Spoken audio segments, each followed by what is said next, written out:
Assalamualaikum warahmatullahi wabarakatuh.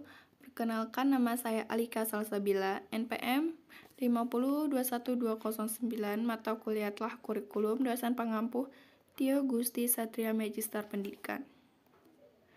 Materi kita hari ini yang pertama, model pengembangan kurikulum, yang kedua model integrasi kurikulum, yang ketiga struktur kurikulum SD. Baiklah, yang pertama, model pengembangan kurikulum. Pengertian model pengembangan kurikulum. Model pengembangan kurikulum adalah model yang digunakan untuk mengembangkan suatu kurikulum, di mana pengembangan kurikulum dibutuhkan untuk memperbaiki dan menyempurnakan kurikulum yang dibuat untuk dikembangkan sendiri, baik dari pemerintah pusat, pemerintah daerah, dan sekolah. Nadler tahun 1988 menjelaskan bahwa model yang baik adalah model yang dapat mendorong si pengguna untuk mengerti dan memahami suatu proses secara mendasar atau menyeluruh. Selanjutnya, ia menjelaskan manfaat model adalah model dapat menjelaskan beberapa aspek perilaku dan interaksi manusia. Model dapat mengintegrasikan seluruh pengetahuan, hasil observasi dan penelitian. Model dapat menyederhanakan suatu proses yang bersifat kompleks, dan model dapat digunakan sebagai pedoman untuk melakukan kegiatan. Macam-macam model pengembangan kurikulum. Yang pertama, model Taylor. Model Taylor adalah model yang paling dikenal bagi pengembangan kurikulum. Dengan pengetahuan khusus pada fase perencanaan suatu proses pemilihan tujuan pendidikan, dikenal luas dan dipraktekkan dalam lingkungan kurikulum. Walaupun Taylor mengajukan suatu model yang komprehensif bagi pengembangan kurikulum. Bagian pertama dari model Taylor memiliki tujuan mendapat banyak perhatian dari pendidik lain. Yang kedua, model Taba. Taba menggunakan pendekatan akar rumput bagi pengembangan kurikulum. Taba percaya kurikulum harus dirancang oleh guru dan bukan diberikan oleh pihak berwenang. Menurut Taba, guru harus memulai proses dengan menciptakan suatu unit belajar mengajar khusus bagi murid-murid mereka di sekolah dan bukan terlibat dalam rancangan suatu kurikulum umum. Ketiga, model Wheeler. Pendekatan yang digunakan Wheeler dalam pengembangan kurikulum pada dasarnya memiliki bentuk rasional. Setiap langkah atau fasenya merupakan pengembangan secara logis terhadap model sebelumnya, di mana secara umum langkah tidak dapat dilakukan sebelum langkah-langkah sebelumnya telah dilaksanakan. Keempat, model Niche-Hollis. Niche-Hollis menitik beratkan pada pendekatan pengembangan kurikulum yang rasional, khususnya kebutuhan untuk kurikulum yang munculnya dari adanya perubahan situasi. Yang kelima, model Skillback. Skillback tahun 1976 mengajarkan suatu pendekatan dan mengembangkan kurikulum pada tingkat sekolah. Pendapatnya mengenai sekolah didasarkan pada pengembangan kurikulum SCBD, sehingga Skillback memberikan suatu model yang membuat pendidik dapat mengembangkan kurikulum secara tepat dan realistis. Dalam hal ini, Skillback mempertimbangkan model Dynamics in Neutral.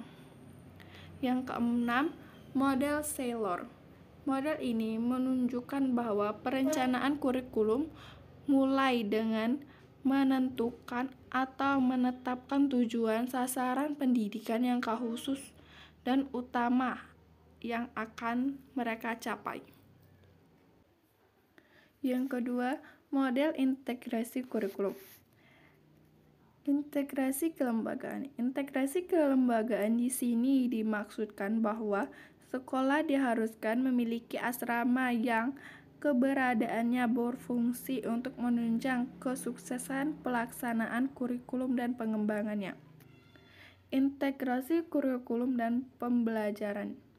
Integrasi kurikulum di sekolah atau madrasah berdasarkan kurikulum nasional yang termasuk pada SNP tahun 2005 dan kurikulum internasional Cambridge atau SIA. Center bagi sekolah atau madrasah yang menginginkan standar internasional demi tuntutan persaingan global atau mungkin standar dari negara lain yang dianggap telah maju dalam bidang pendidikannya. Kurikulum terintegrasi yang dilaksanakan di sekolah atau madrasah secara struktur formal paling tidak terdapat 3 jenis, yaitu yang pertama, integrasi kurikulum nasional atau KTSP dan internasional IGCSE di sekolah atau madrasah dilakukan sejak pada perencanaan kurikulum setelah melakukan workshop pengembangan kurikulum tahunan. Yang kedua, integrasi kurikulum intrakurikuler atau KTSP atau IGCSE dan ekstrakurikuler. Pengintegrasian kurikulum intrakurikuler dan ekstrakurikuler di sekolah atau madrasah didasarkan pada pemahaman bagi peserta didik yang harus memahami pelajaran-pelajaran di kelas sekaligus prakteknya dan melatih skill kemampuan akademiknya. Yang ketiga, integrasi kurikulum dalam pembelajaran. Asas integrasi tidak hanya berlaku pada pengintegrasian visi misi, kelembagaan, kurikulum sekolah, dan dormitori, tetapi praktek integrasi kurikulum di kelas juga terjadi. Struktur kurikulum SD.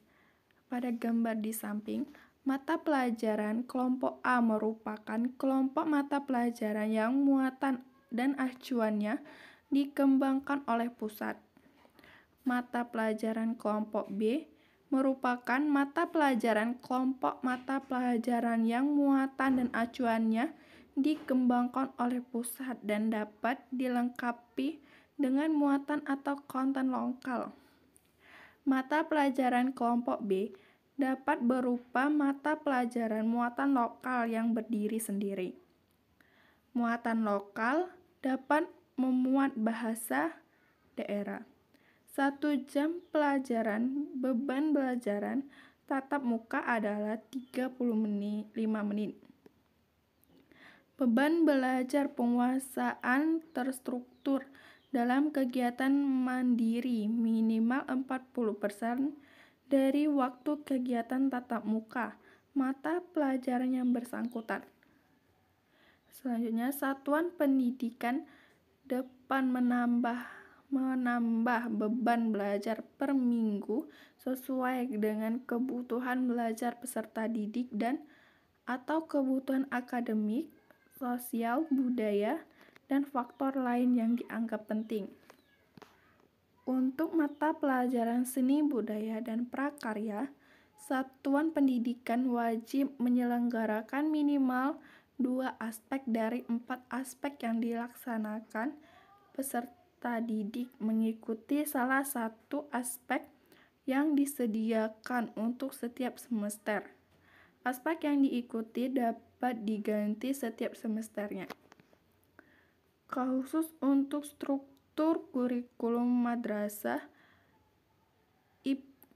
multidaya dapat dikembangkan sesuai dengan kebutuhan yang diatur Kementerian Agama. Kegiatan ekstrakurikuler terdiri atas pendidikan kepramukaan, usaha kesehatan sekolah, palang merah remaja, dan lainnya, sesuai dengan kondisi dan potensi masing-masing satuan pendidikan. Pembelajaran menggunakan pendekatan-pendekatan tematik terpadu, kecuali mata pelajaran pendidikan agama dan budi pekerti. Baiklah, itu saja materi yang dapat saya sampaikan. Saya akhiri. Assalamualaikum warahmatullahi wabarakatuh.